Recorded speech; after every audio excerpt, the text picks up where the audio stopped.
They say blood is thicker than water, but in the dark, you realize they both look exactly the same when spilled on cold concrete. The digital clock on my oak nightstand blinked 3:14 a.m. in neon green numbers when the landline shattered the heavy silence of my master bedroom. I did not move for 3 whole rings, decades of military instinct keeping my breathing steady, my mind instantly clearing the fog of sleep. I reached out a weathered hand, heavy with 77 years of life and 20 years of discipline in the United States Marine Corps, and gripped the receiver. Before I could even say hello, a sharp, clinical voice cut through the static, identifying himself as Detective Marcus from the Cook County Medical Examiner's office down in downtown Chicago. He told me they had a young woman on the metal table, found in a rain-slicked alleyway 3 blocks from the interstate, and that her pockets held a crumpled piece of paper with my name, my private address, and the word father scribbled in desperate ink.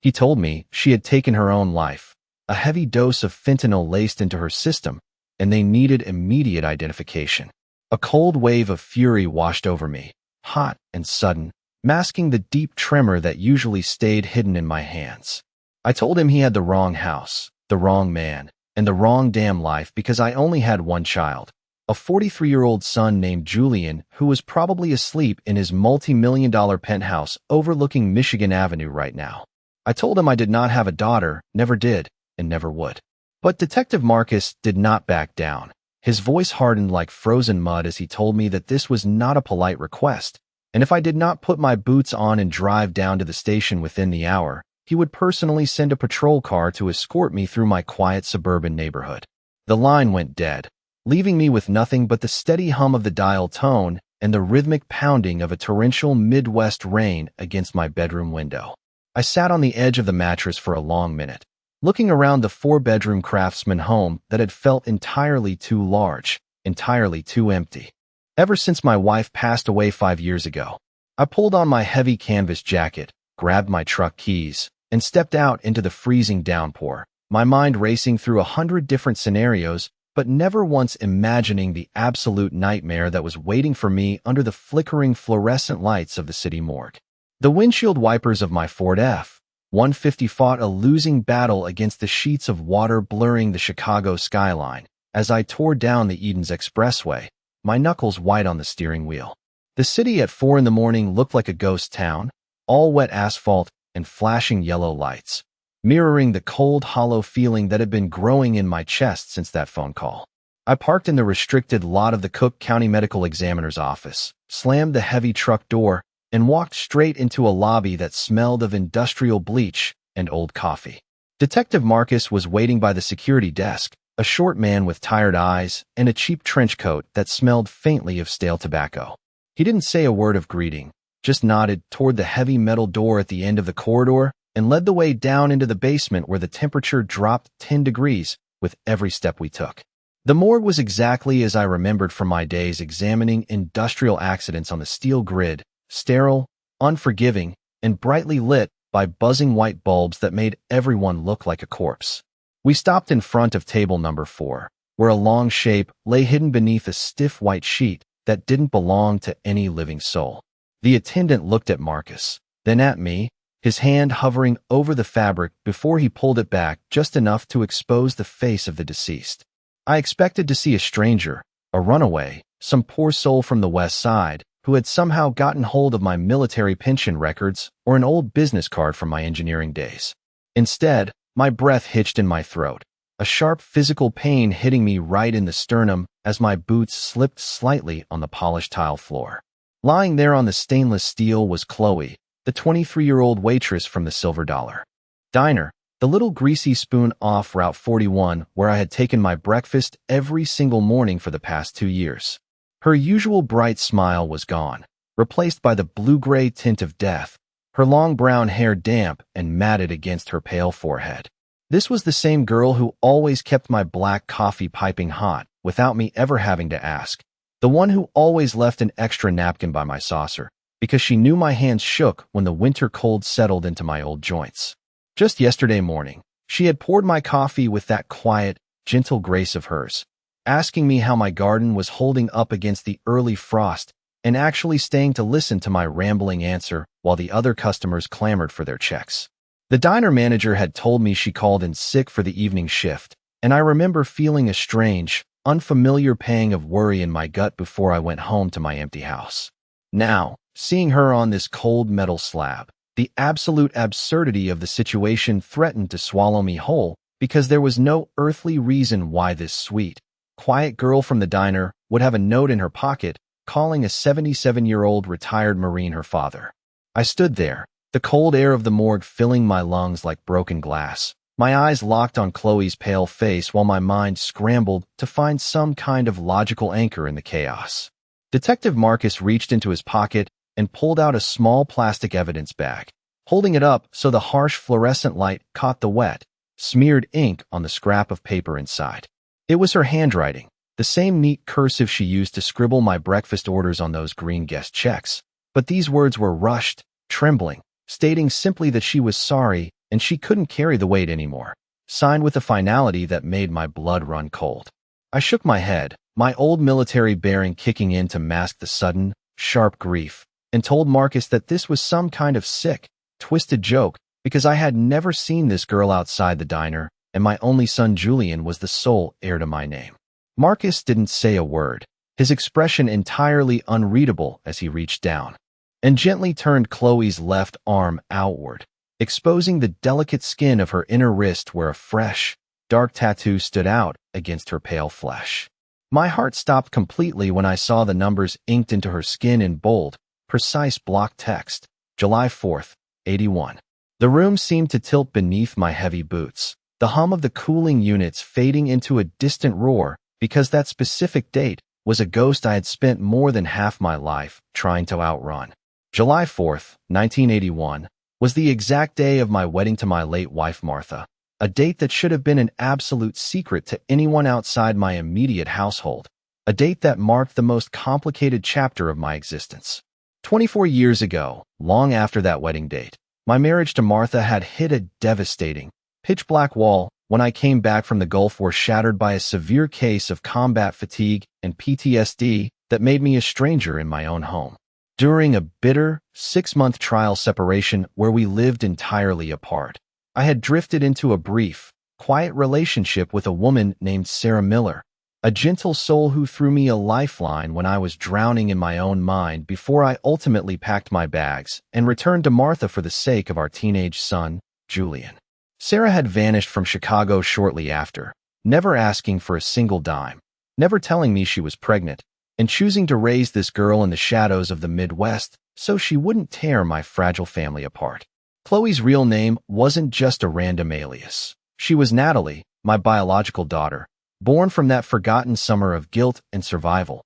and she had tattooed my anniversary date on her skin as a permanent reminder of the day that kept her a secret from the father she never got to hold. The heavy metal doors of the morgue swung open with a loud, echoey clank that shattered the suffocating silence, and the sharp click of expensive Italian leather shoes echoed down the hallway before I could even process the reality of the tattoo on my daughter's wrist. My son Julian strode into the room, looking entirely out of place in his tailored $1,000 Brioni suit, his silk tie perfectly knotted, and his hair slicked back without a single strand out of place despite the torrential downpour outside. He didn't look at the metal table, and he didn't look at the pale face of the girl who carried his own father's DNA. Instead, his cold, calculating eyes went straight to me, then to Detective Marcus, with a sharp intensity that belonged in a Wall Street boardroom rather than a house of the dead. Julian bypassed the grief entirely, stepping right into my personal space and speaking in a low, urgent hiss that smelled faintly of expensive scotch and mints, telling me that we needed to handle this situation immediately before the morning reporters caught wind of it. He said his hedge fund was in the final 24 hours of a massive multi-million-dollar corporate merger with a major logistics firm on Michigan Avenue, and the absolute last thing his investors needed to see on the front page of the Chicago Tribune was a scandalous headline about an illegitimate, 23-year-old sister committing suicide in a filthy alleyway. He turned his back on me, facing Detective Marcus with an air of wealthy authority that he used to crush rival companies, and demanded to know how quickly the paperwork could be processed so the body could be released to a private funeral home he had already called while driving over. Julian insisted on an immediate, closed-door cremation by sunrise, arguing that ashes were quiet, ashes didn't talk to journalists, and a private scattering out over Lake Michigan would be the most dignified way to put this unfortunate mistake to rest for everyone involved. He wasn't talking about dignity or respect for a departed soul. He was talking about institutional disposal, a corporate cleanup to erase a living, breathing person who might have a legitimate claim to the Vance family estate and the steel fortune I had built with my own 2 hands over 30 years. Seeing my son stand there, completely devoid of human empathy, treating his own flesh and blood like a bad line item on a financial balance sheet, made a cold knot of suspicion tighten in my gut, because Julian wasn't just trying to avoid a public relations scandal. He was trying to burn the evidence. Before any real questions could be asked, a cold, heavy certainty settled into my bones as I watched Julian and Detective Marcus exchange a brief, knowing look that lasted only a fraction of a second but told me absolutely everything I needed to know. My son was railroading me, using his wealth and authority to push for speed because speed is the ultimate tool for hiding mistakes, and I knew that if I didn't slow this train down right now, Natalie would be reduced to ash before the sun hit the Chicago skyline. I let my shoulders slump, deliberately magnifying a long, ragged breath to make myself look like nothing more than a defeated, broken 77-year-old man who had finally succumbed to the weight of a devastating family secret. I stepped toward the corner of the room where Detective Marcus had laid out the preliminary police report, the medical examiner's intake forms, and a large styrofoam cup of lukewarm black coffee he had been nursing since I arrived. Shaking my head in mock confusion, I reached out for the edge of the desk to steady myself, making a show of a clumsy, trembling stumble that I sometimes used to dodge boring corporate board meetings in my later years. My right hand flailed out, striking the base of the styrofoam cup with enough force to tip it completely over, sending a dark, oily wave of lukewarm coffee flooding across the desk, instantly soaking through the official paperwork and dripping onto the polished floor. The liquid ruined the pristine white pages, smudging the ink of the signatures, and splashed directly onto the toe of Julian's immaculate, custom-made Italian leather loafers. Julian jumped back with a sharp curse, his face flushing red with immediate annoyance as he snapped at me to look at what I had done to his shoes, entirely distracted by the minor inconvenience to his wealth. I mumbled a faint, confused apology, grabbing a handful of rough brown paper towels from a nearby dispenser and making a clumsy show of dabbing at the mess, ensuring that the ruined paperwork would have to be completely retyped and reprinted by the night clerk. This small act of sabotage bought me exactly what I needed, a precious hour of administrative delay, and as Julian stormed out of the room to clean his shoes in the hallway restroom, I pulled my old flip phone from my canvas jacket. I didn't dial my son's high-priced corporate attorneys. Instead, I scrolled down to a number I hadn't called in nearly 24 years, a number belonging to Dr. Raymond Finch, my old platoon medic from the Gulf War who had gone on to become the finest chief forensic pathologist in Illinois before the state medical board forced him out for asking entirely too many uncomfortable questions. The line rang twice before a gravelly, sleep-deprived voice answered, and without giving him a chance to ask questions, I told him it was Arthur, that I was standing in the Cook County morgue with the body of my daughter, and that I needed him to bring his private medical kit to my garage in secret within the next 60 minutes. The heavy wooden rafters of my detached suburban garage creaked under the weight of the wind as Dr. Raymond Finch leaned over the makeshift examination table, his silver hair catching the dull yellow glow of the overhead shop light. We had managed to stall the administrative process just long enough for me to claim a family right to transport Natalie to a private holding facility, but instead, my truck had detoured straight to my own property under the cover of the blinding rainstorm.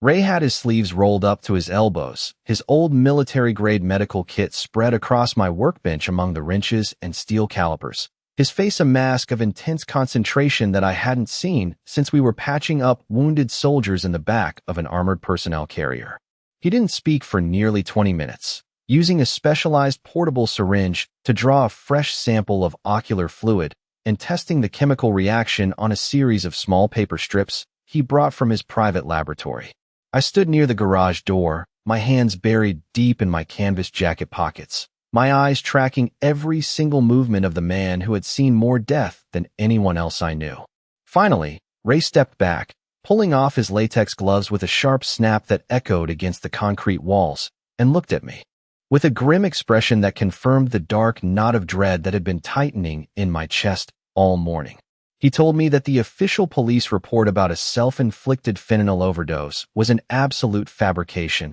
a complete lie designed to close the case before anyone looked at the micro-details. Ray explained that while there was indeed a high concentration of the narcotic in her system, the chemical distribution in her tissues proved it was introduced post-mortem or injected while she was already completely incapacitated by another substance. Furthermore, he pointed his pen toward a high-resolution photograph he had just taken of her neck, showing me a series of tiny, faint bruises right below the jawline that were entirely inconsistent with a self-inflicted injury. These were compression marks, the telltale signs of a professional restraint technique designed to cut off a person's airway just enough to prevent a struggle before the lethal dose could be administered. Ray looked me straight in the eye and told me that someone with advanced knowledge of pressure points and chemical timing had deliberately taken my daughter's life and then staged the scene in that alleyway to look like just another tragic statistic on the streets of Chicago. And whoever did it had the full cooperation of the responding authorities to ensure the truth remained buried forever.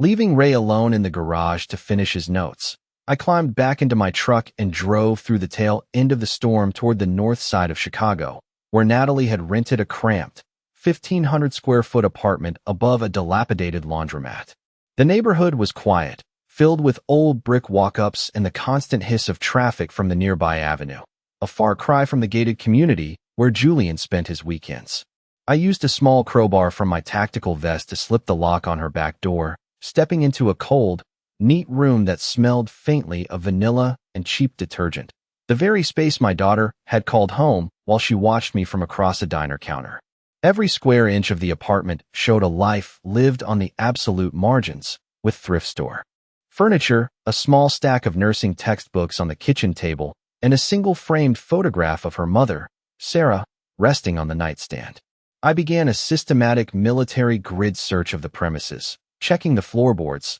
the back of the old refrigerator, and the hollow spaces beneath the kitchen sink until my fingers brushed against a loose piece of drywall right inside her bedroom closet. Pulling the panel away, I discovered a thick, black leather-bound ledger wrapped in a plastic grocery bag, its pages filled with Natalie's tight, precise handwriting alongside photocopies of corporate financial statements bearing the Vance Steel logo. As I read through the entries under the dim light of her desk lamp, the puzzle pieces fell into place with a sickening thud because Natalie hadn't just chanced upon my diner. She had actively sought me out after her mother passed away from cancer a year ago. She had initially come to the city just to see her father, but while trying to find a way to approach me, she had crossed paths with Julian at a charity gala where she was working as a catering waitress, and Julian's high-priced private investigators had instantly flagged her resemblance to our family. Instead of welcoming his sister, Julian saw a 23-year-old girl as an immediate, existential threat to his absolute control over the family trust and the imminent multi-million-dollar hedge fund merger he was engineering on Wall Street. The ledger contained detailed transactions showing that Julian had been systematically draining millions of dollars from my old company accounts into offshore shell companies in the Cayman Islands to cover his massive personal losses in bad tech stocks, a federal crime that would ruin him forever if it came to light. Natalie had accidentally discovered these fraudulent wire transfers while looking into the family business, and she had confronted Julian, threatening to bring the evidence straight to me if he didn't step down and fix the theft. The final entry in the journal, dated just 48 hours before her death, stated that Julian had agreed to meet her in a secluded area near the shipping docks to settle the matter. Privately, a meeting that she never intended to be her last, but one that my heartless son had turned into a permanent solution to protect his empire. The sharp crunch of gravel outside Natalie's apartment window cut through the heavy silence of the room, forcing my hand to instantly freeze over the black leather ledger. I slipped the book inside my heavy canvas jacket, moving with the quiet, calculated precision of an old soldier as a pair of bright high beams cut through the darkness, washing across the peeling wallpaper of her bedroom. Looking down from the edge of the curtain, I spotted Detective Marcus's unmarked Crown Victoria idling by the curb alongside a black Cadillac Escalade that belonged to my son's private security detail. Julian had realized that the coffee spill at the morgue wasn't an old man's clumsy accident, and he had tracked me down to this neighborhood to reclaim the incriminating financial evidence before the morning light could expose his crimes. I bypassed the main stairwell entirely,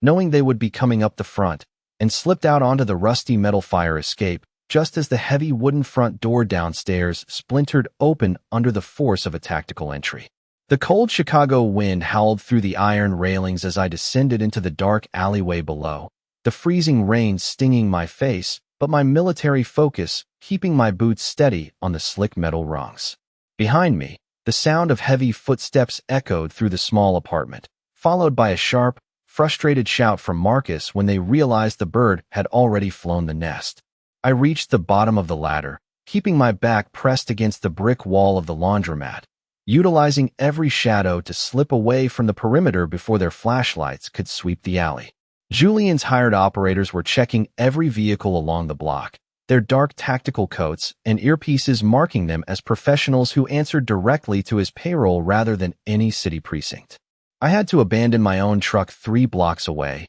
knowing they had already flagged my license plate, and instead navigated the freezing streets on foot, utilizing the dark corridors of the city's train tracks to stay entirely off the grid. By the time I reached a safe house owned by an old Marine buddy near the shipping yards, my joints were screaming from the freezing cold and my lungs felt like they were burning, but the weight of the ledger against my ribs kept my resolve hard as steel. Julian had used his billions to isolate me, freeze my credit cards, and turn the local authorities against his own father. But he had forgotten one critical detail that they don't teach you in Ivy League business schools, which is that a cornered veteran who has absolutely nothing left to lose is the most dangerous adversary you can ever face. The grand ballroom of the Vance Tower on Wacker Drive was a sea of crystal chandeliers, expensive champagne, and hundreds of high-profile investors dressed in black tie attire, all celebrating the finalization of Julian's historic corporate merger. The room buzzed with the sound of elite classical music and polite laughter as my son stood on the elevated main stage,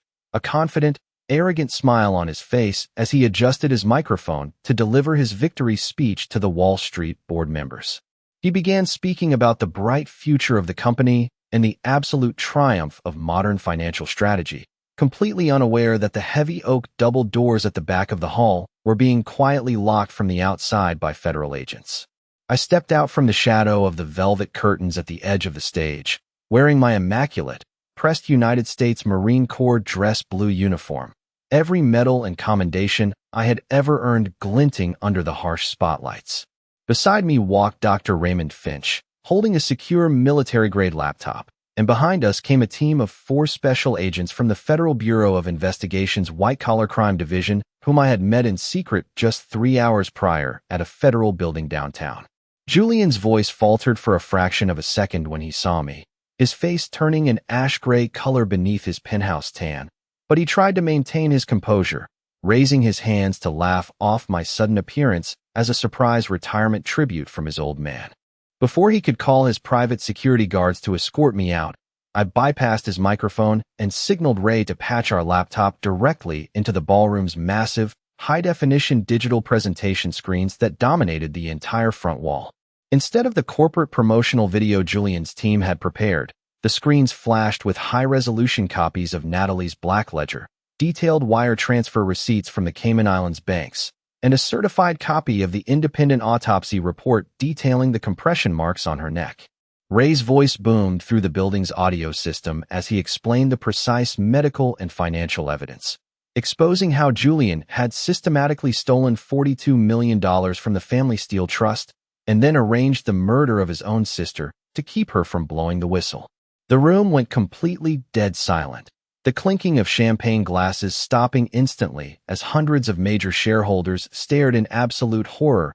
at the undeniable proof of fraud and capital murder illuminating the wall. Julian took a step backward, his hands trembling violently as he reached out for his legal counsel, but the lead FBI agent stepped onto the stage, producing a federal arrest warrant signed by a federal judge and ordering my son to place his hands behind his back in front of the very empire he had spilled blood to protect. The metallic click of federal handcuffs locking around Julian's wrists sounded like a heavy gavel falling in a silent courtroom, shattering the remnants of his billion-dollar Wall Street illusion right there on the main stage. At the exact same time, two uniformed officers intercepted Detective Marcus near the service elevators, stripping him of his badge and his service weapon before he could even attempt to slip out through the kitchen corridors. The grand ballroom of the Vance Tower emptied out within 20 minutes, leaving nothing behind but overturned champagne flutes, abandoned silk coats, and the harsh white glare of the digital presentation screens still broadcasting the financial crimes that would ruin Julian's name forever. In the weeks that followed the arrest, the federal grand jury in downtown Chicago moved with an efficiency that surprised even the seasoned legal analysts on the nightly news, as the mountain of evidence we provided left no room for a high-priced corporate defense. The certified DNA results from the independent lab formally confirmed that Chloe was indeed Natalie Vance, establishing her legal identity and making her the sole rightful heir to the family steel trust alongside my own holdings. Julian's high-velocity corporate merger collapsed completely by the following Monday morning, wiping out his entire hedge fund and forcing his remaining shell companies into a state of total liquidation to pay back the millions he had stolen from our family accounts. During the federal trial at the Everett McKinley Dirksen United States Courthouse, Julian sat at the defense table stripped of his tailored Brioni suits, wearing nothing but a standard orange jumpsuit, and staring blankly at the floor as the prosecutor read Natalie's ledger entries into the official record. He was found guilty on all federal counts, including wire fraud, embezzlement, conspiracy with law enforcement, and first-degree capital murder, resulting in a mandatory life sentence without the possibility of parole at the maximum security federal penitentiary in Florence, Colorado. Detective Marcus received a 30-year sentence for his role in the cover-up, ensuring that the corruption that had almost buried my daughter's memory was completely cleared out of the precinct. I watched from the front row of the gallery as they led my son away in heavy chains, feeling no sense of personal victory, only a deep, somber realization that the massive concrete empire I had spent my entire adult life building had finally crumbled to pieces. But from those very ashes, a real chance at justice for Natalie had finally been secured. With the federal trial officially behind me and the corporate dust finally settling over the ruins of Vance Steel, I knew I couldn't spend the remaining years of my life sitting on a mountain of money that had cost me my daughter. I made the executive decision to liquidate every single asset I had left in the Chicago market, selling my remaining corporate shares, the high-rise office space, and the empty 4-bedroom craftsman home that held nothing but ghosts and old regrets. I took that entire fortune, totaling nearly $45 million after taxes, and established a fully endowed, nonprofit organization right in the heart of Cook County called the Natalie Foundation. I bought an old, 30,000 square foot brick community center on the north side, completely gutting the interior and rebuilding it into a modern, safe haven for young women and single mothers who were struggling to survive on the absolute margins of the city. We built a state-of-the-art learning lab, private housing quarters with 60 individual rooms, and a comprehensive vocational training program designed to give these women high-paying skills in fields like medical technology,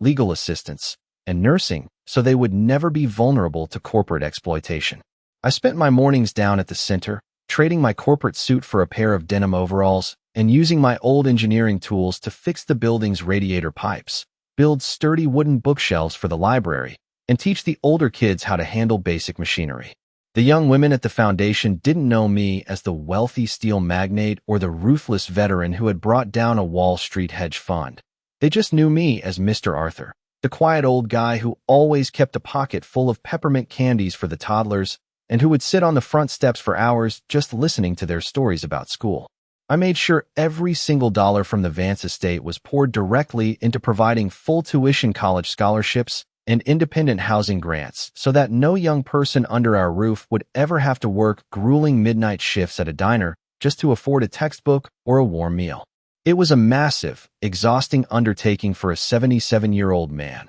but as I watched the first class of 12 young women graduate from our nursing program, with stable job placements lined up at Chicago General Hospital, I realized that this center was the only real, permanent monument I had ever built that actually mattered. A living testament to the daughter I never got to properly raise, but whose memory would now protect thousands of others from ever falling through the cracks of the world. 3 years later, the brutal Chicago winter had settled over Route 41, dusting the neon sign of the Silver Dollar Diner with a thick layer of powdery white snow that crunched beneath my heavy winter boots. I walked through the familiar glass door at exactly 6:30 in the morning, the warm air inside smelling of sizzling bacon, maple syrup, and fresh coffee, a welcoming sensory haven from the 0-degree wind chill outside. The diner hadn't changed a bit, with the same red vinyl booths, the same chrome stools along the counter, and the same quiet chatter of local truck drivers and construction workers fueling up before their early morning shifts. I took my seat at the small corner booth right by the frost-covered window, hanging my heavy canvas jacket on the brass hook and adjusting my old marine ball cap over my thinning silver hair. A new young waitress named Sarah, who had actually been sponsored by the Natalie Foundation during her first year of community college, walked over with a warm smile, already carrying a heavy ceramic mug of piping hot black coffee and a plate of Southern-style biscuits and gravy. She didn't ask for my order because she knew my routine by heart, but she did notice that I quietly slid the second matching coffee mug and the extra plate of biscuits to the empty side of the table directly across from me. I reached into my shirt pocket and pulled out a small, beautifully framed photograph of Natalie, placing it gently against the sugar dispenser so her bright, brown eyes were looking straight at me from the glossy paper. Outside the window, the morning sun finally broke through the gray clouds, casting a brilliant golden light across the snow-covered parking lot